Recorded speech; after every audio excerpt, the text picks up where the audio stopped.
The urgent need to evaluate the level of threat to Nigerians studying and living in the Ukraine caused by the outbreak of conflict between Russia and Ukraine.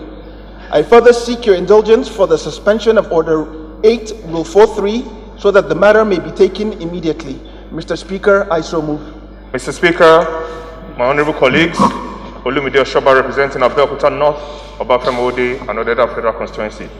I rise to second the motion as ably moved by Honorable Moneo on the evacuation of Nigerian students from Ukraine. I so second.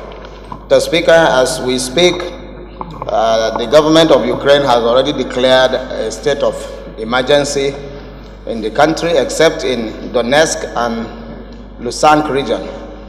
And this morning, one of our former colleagues, Honorable Sani Zoro, called me that he has two nephews in Ukraine and that they are students.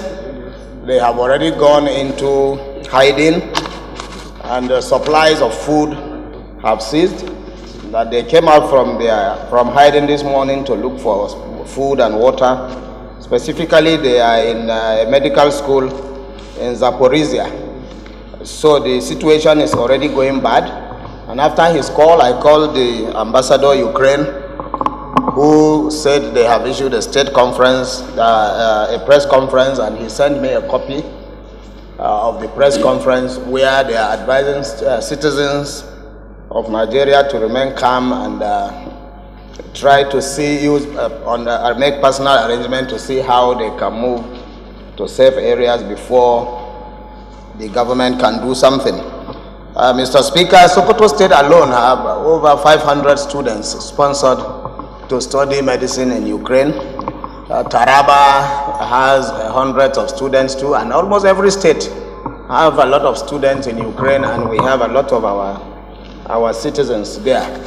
So I think, Mr. Speaker, this is really an urgent matter that we have to, as a country, try to make very urgent arrangements to see how we can evacuate our students, more especially our students and other citizens that would like to be evacuated, because already the place is in a state of war.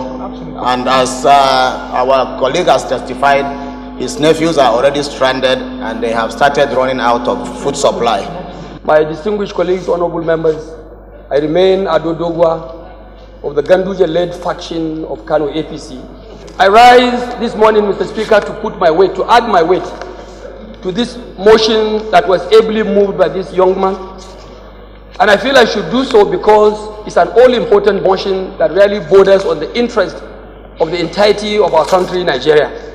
Mr. Speaker, I remember clearly that the Democrats always say that the business of every democratic government is about safety of lives and property of the people.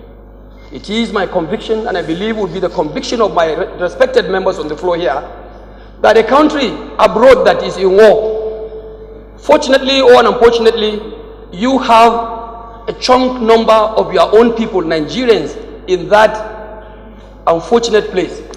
For me, it's like Nigeria also residing abroad. We have a great number of our students there pursuing their educational bits, and unfortunately, this problem has engulfed this very particular nation.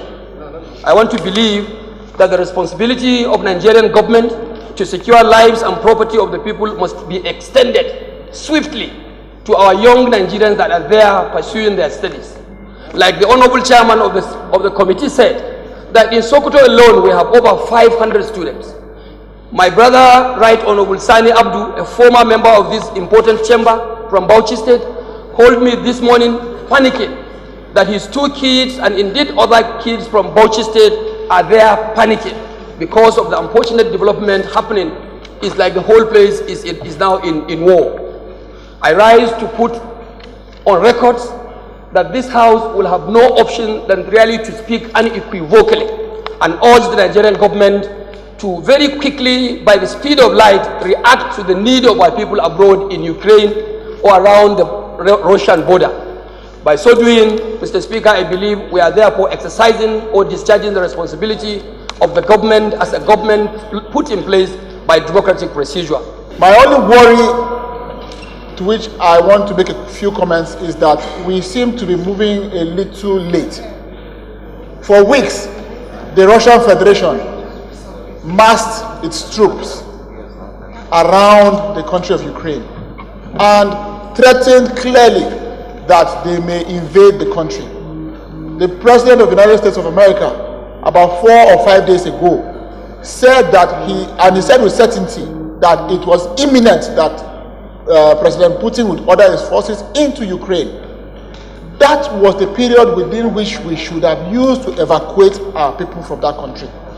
As we speak, as at this morning, the Russian Federation has invaded the state of Ukraine from more than 10 different fronts. The airports in the capital city have been bombed out. The country itself has ordered a closure of its airspace, and people are running helter-skelter, even people who are citizens of that country, running helter-skelter, trying to find how to survive. Talk less of those who are students who are usually confined to campuses that are, as we speak, no longer safe. We ought to have made this move maybe a week ago. The opportunity existed, the threat existed. A credible intelligence said that that invasion was going to take place.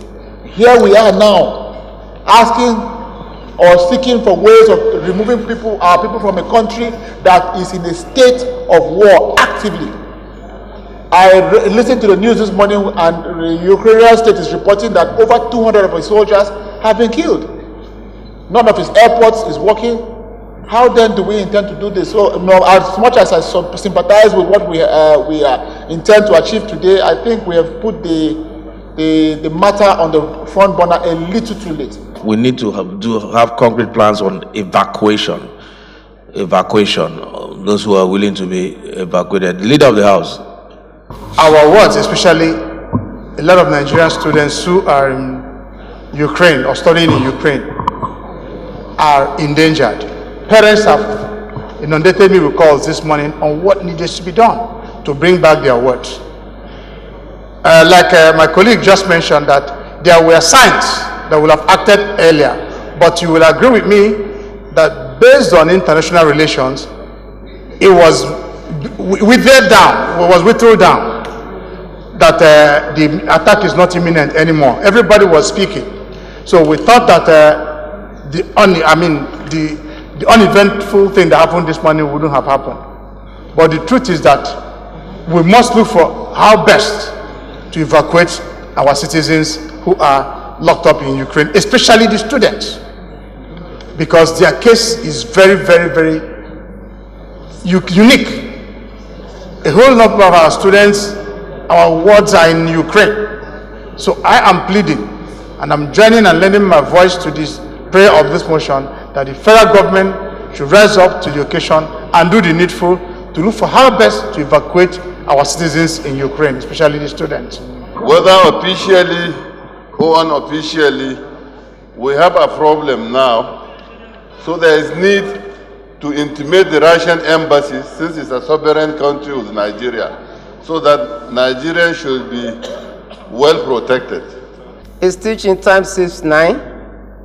And we have somebody in this country that is very humane and is ever ready in this type of situation. Chairman Air Peace, we should appeal to him the way he did it before. I believe if we reach out to him, he can help us in this situation. Because if we want to follow the bureaucracy, it will be too late.